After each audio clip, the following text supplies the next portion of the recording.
Assalamualaikum warahmatullahi wabarakatuh. Selamat pagi anak-anak semua.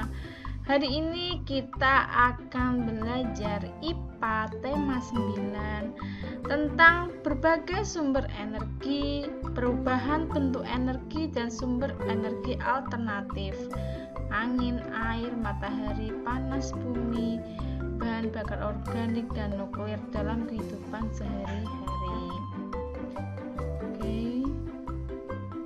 Ayo mengamati. Nah, ini ada gambar kincir air. Ya, ini ada pintu air bendungan. Nah, apa hubungannya? Oke, mari belajar bersama-sama. Air memiliki manfaat yang sangat besar bagi kehidupan manusia. Salah satu pemanfaatan air adalah sebagai pembangkit listrik tenaga air. Waduk atau bendungan merupakan salah satu rangkaian sistem dari pembangkit listrik tenaga air. Aliran air dari bendungan atau waduk digunakan untuk menggerakkan turbin yang akan membangkitkan energi listrik. Aliran air mampu menggerakkan kincir yang dibangun di dekat sungai. Kincir-kincir ini akan dihubungkan dengan generator untuk menghasilkan listrik. Makin deras aliran air, semakin kencang kincir berputar. Energi listrik yang dihasilkan pun semakin besar. Dengan adanya PLTA atau pembangkit listrik tenaga air, ketersediaan energi listrik ke rumah-rumah akan terpenuhi. Kita pun bisa memanfaatkan untuk menghidupkan berbagai peralatan listrik yang memudahkan kegiatan kita sehari-hari seperti lampu, televisi, dan peralatan lainnya. Nah, ini salah satu rangkaian dari pembangkit listrik tenaga air ya. Ada pintu air bendungan, ada kincir air.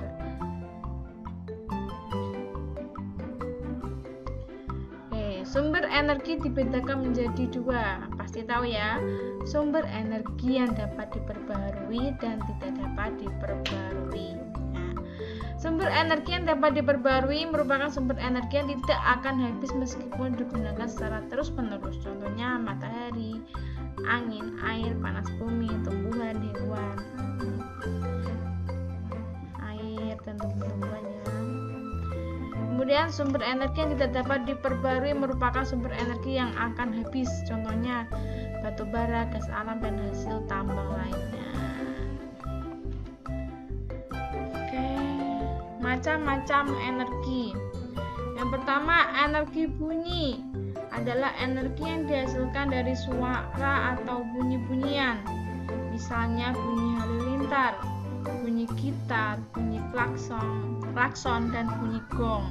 Nah, ini contoh bunyi gong. Yang kedua, energi panas. Energi panas yang terbesar di bumi ini adalah energi panas matahari. Energi panas disebut juga energi kalor. Contoh sumber energi panas yaitu matahari dan api.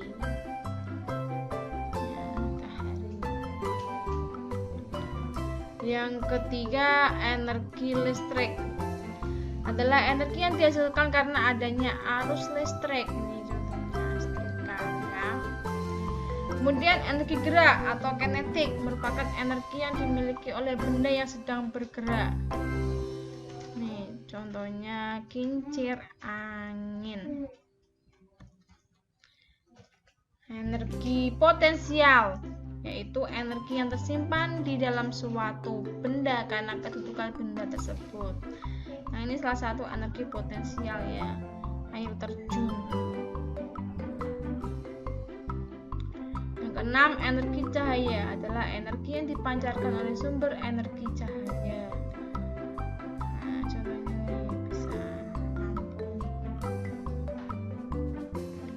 Sekarang perubahan bentuk energi dan manfaat. Yang pertama, energi listrik menjadi energi panas. Contoh perubahan energi listrik menjadi energi panas adalah penggunaan oven, kompor listrik, dan setrika. Nah, ini contohnya setrika. Manfaatnya untuk menghaluskan pakaian dan lain-lain. Kemudian yang kedua, energi listrik menjadi energi gerak. Contohnya penggunaan AC, kipas angin, mobil mainan, mixer, dan blender. Ini contoh kipas angin. Manfaatnya menyejukkan ruangan. Blender, apa contoh manfaatnya? Membuat jus dan lain-lain. Kemudian yang ketiga, energi listrik menjadi energi cahaya. Contohnya lampu dan televisi.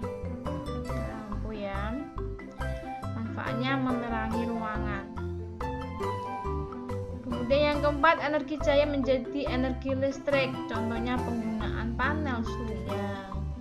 Ini contohnya panel surya. Manfaatnya dapat menghasilkan listrik ya. Yang kelima, energi listrik menjadi energi bunyi. Contohnya radio dan speaker. Ini gambar radio. Manfaatnya sebagai hiburan atau mendengarkan berita. Yang keenam, energi gerak menjadi energi bunyi. Contohnya menabuh gendang atau bertepuk tangan. Nih, contoh gambar menabuh gendang. Sebagai iringan musik ya manfaatnya. Lanjut, cara menghemat energi listrik.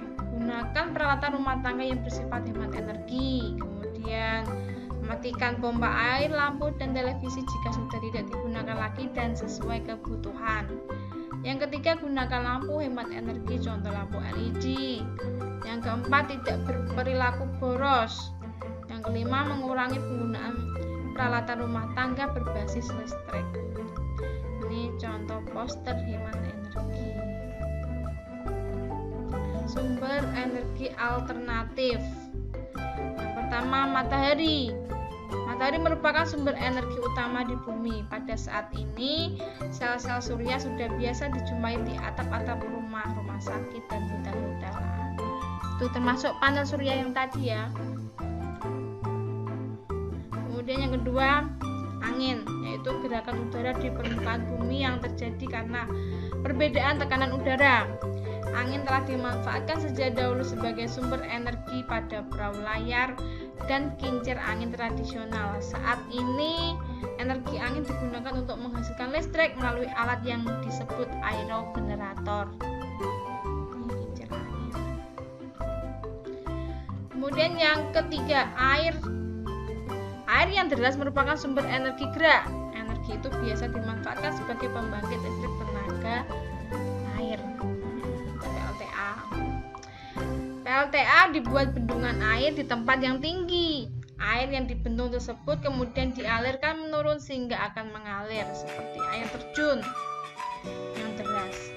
Energi gerak dari air terjun tersebut digunakan untuk memutar generator pembangkit listrik. Seperti tadi yang dijelaskan di awal ya. Ini pintu air ya.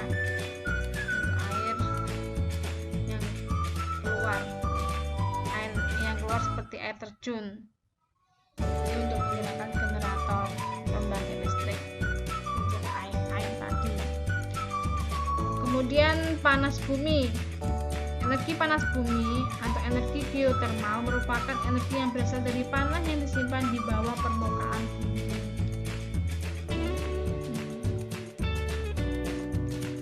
Yang kelima, gelombang air laut. Gelombang air laut saat memecah di pantai menghasilkan banyak energi. Energi ini dapat diubah menjadi energi listrik. Gelombang air laut. Yang keenam, bahan bakar bio. Bahan bakar bio merupakan bahan bakar yang berasal dari makhluk hidup, baik hewan maupun tumbuhan. Ini contohnya dari hewan. Bahan bakar bio dibagi menjadi 3, yaitu biodiesel, bioetanol, biogas.